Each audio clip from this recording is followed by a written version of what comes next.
नमस्कार, आप देख रहे हैं जेटीएन लाइव और मैं हूं विजय कुमार सिंह। क्या देश में एक और लॉकडाउन लगने जा रहा है? यह सवाल इसलिए क्योंकि जिस तरह से पूरे देश में कोरोना के मामले बढ़ रहे हैं, हालात बद से बदतर होते जा रहे हैं।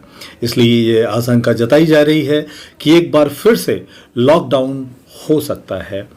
वैक्सीनेशन के साथ कड़ाई की ज़रूरत है। पूरे देश के अंदर 47 जिले ऐसे हैं जहां संक्रमण का जो मामला है वो बहुत तेजी से बढ़ा है। इन 47 जिलों में 8 जिले महाराष्ट्र के हैं जहां प्रतिदिन हजारों की संख्या में नए मामले सामने आ रहे हैं। केंद्रीय स्वास्थ्य सचिव जो हैं राजेश भूषण जी, उन्होंने भी सभी राज्यों को खत लिखा है। खत लिख करके उन्होंने आगाह किया है कि जिस ढंग से पूरे देश के अंदर कोरोना के मामले बढ़ते जा रहे हैं, सेकेंड राउंड में उससे हालात काफ़ी बिगड़ रहे हैं और राज्यों को एक बार फिर से लॉकडाउन का निर्णय लेना पड़ सकता है। कोरोना से बचाव के लिए सख्ती करने की ज़रूरत है।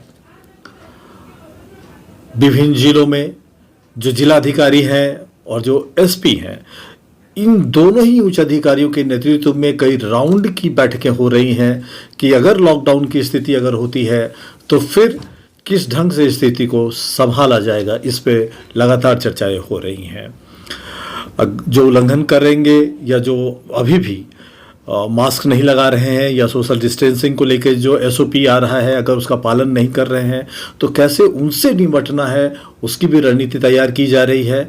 कोरोना वायरस जो अभी एक्टिव है वो काफ़ी खतरनाक है और कहा जा रहा है कि पिछली बार के मुकाबले इस बार जो रफ्तार है वो चौगुना है। यानी कि जो रफ्तार है कोरोना के केसेस के बढ़ने का वो काफ़ी तेज है। इस बीच सरकार ने एक बड़ा निर्णय ले लिया है कि जो 45 वर्ष से अधिक आयु के जो लोग हैं उन्हें भी अब वैक्सीन लगाया जाएगा।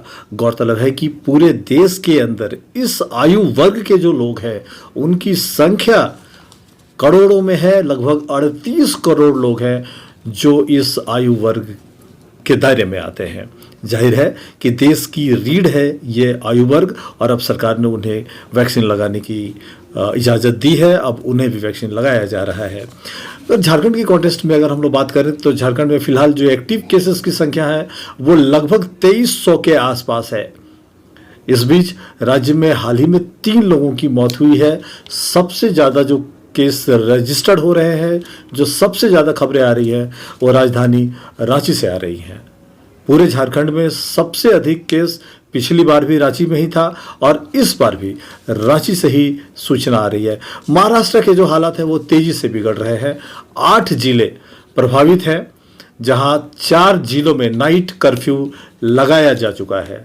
आप समझ सकते हैं कि किस ढंग से महाराष्ट्र सरकार और महाराष्ट्र खासकर मुंबई, नागपुर, पुणे के जो हालात है वो किस कदर बिगड़ रहे हैं। अगर ग्रोथ रेट की अगर हम चर्चा करें तो महाराष्ट्र को अगर हम देखें तो जो केसेस बढ़ने का रफ्तार है वो 23% है। यानी कि लगभग हर 4 में से 1 कोरोना पॉजिटिव आ रहा है। ये जो स्थिति है ये महाराष्ट्र के अंदर है। अगर पंजाब की बात करें तो रफ्तार 9% है। छत्तीसगढ़ की बात करें तो ये 8% है और अगर मध्य प्रदेश की बात करें तो 8% से कुछ ज़्यादा है। इन राज्यों में जांच की जो संख्या है लगता है कि उसे बढ़ाने की ज़रूरत है, या फिर जो आइडेंटिफाई हो रहे हैं कोरोना पॉजिटिव उनको या तो यूं ही छोड़ दिया जा रहा है या उन्हें क्वारंटाइन नहीं किया जा रहा है। ये दोनों ही जो हालात हैं वो चिंताजनक है। इस बीच महाराष्ट्र में जो संक्रमण की रफ्तार है वो 23% के आसपास है। हालात तेजी से बिगड़ रहे हैं। एक जो मशवरा या ये एक जो कोशिश हो सकती है प्रशासन की वो ये है कि जांच की जो रफ्तार है उसको बढ़ाया जाए। एक तरफ जहां टीकाकरण का रफ्तार बढ़ाया जा रहा है, वहीं कोरोना का जो जांच है उस जांच के रफ्तार को बढ़ाया जाना चाहिए। दिल्ली और कर्नाटक में भी हालात ठीक नहीं है। जो खबरें दिल्ली और कर्नाटक से आ रही हैं वहां भी हालात चिंताजनक है। नीति आयोग के जो मेंबर हैं वो भी अब राज्यों के अधिकारियों के साथ सीधे संपर्क में जुड़ गए हैं। नीति आयोग के जो अधिकारी हैं वो लगातार विभिन्न राज्यों के जो उच्च पदस्थ अधिकारी हैं, चीफ सेक्रेटरी लेवल के जो ऑफिसर्स हैं, उनके साथ वो लगातार बातचीत कर रहे हैं और स्थिति पे नज़र बनाए हुए हैं। इस बीच पंजाब में जो मामले हैं वो तेज़ी से बढ़ने के जो कारण है, उसकी वजह से जो मुख्यमंत्री हैं, मुख्यमंत्री ने हाई लेवल मीटिंग की है और जो एसओपी है कोरोना को लेकर के उसको उन्होंने 10 अप्रैल तक बढ़ा दिया है। यानी कि पंजाब पूरे राज्य के अंदर हाई अलर्ट पर है। पंजाब में जो एसओपी है कोरोना का उसको 10 अप्रैल तक के लिए बढ़ा दिया गया है।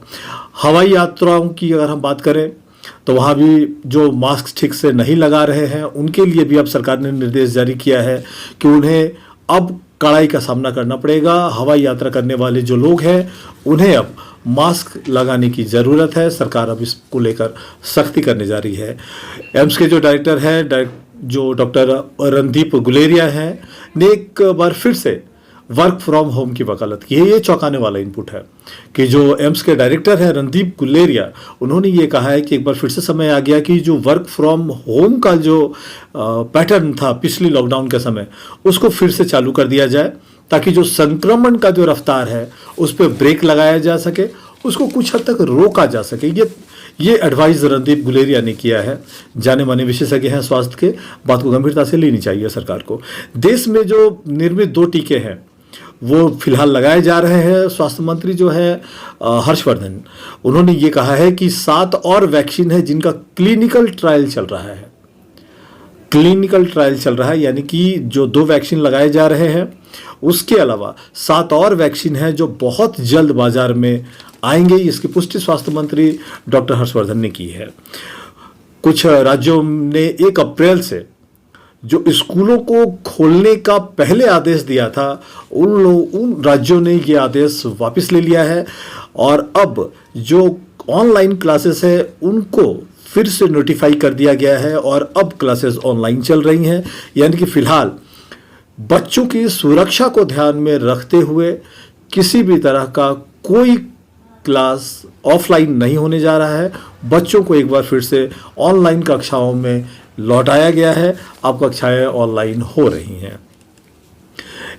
इस बीच जो सेलिब्रिटीज़ हैं, बहुत सारे लोग हैं, आम लोगों के अलावा कुछ खास लोग भी हैं।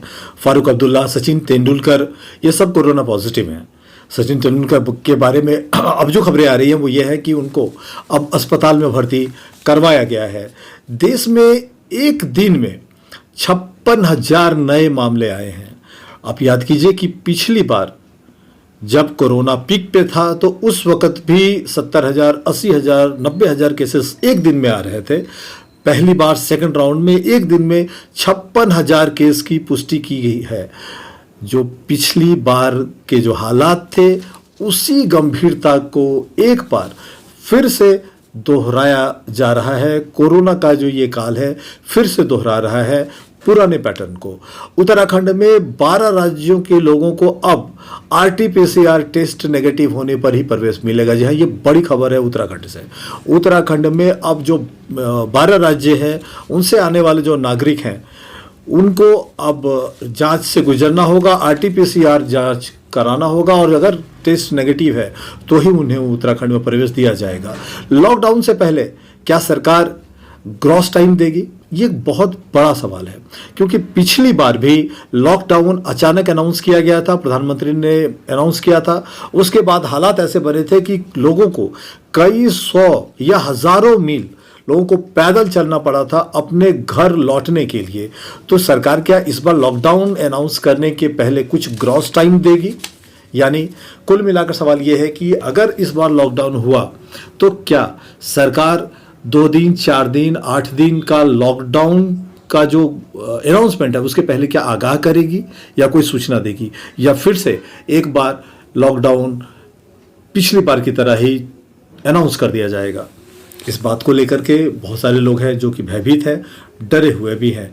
लेकिन देश में जिस ढंग से सेकेंड राउंड में कोरोना के हालात बिगड़ रहे हैं, ये कहना गलत नहीं होगा कि देश वापस सेकेंड लॉकडाउन की ओर बहुत तेजी से बढ़ रहा है। आप देख रहे हैं GTN न्यूज़ इंडिया। नमस्कार।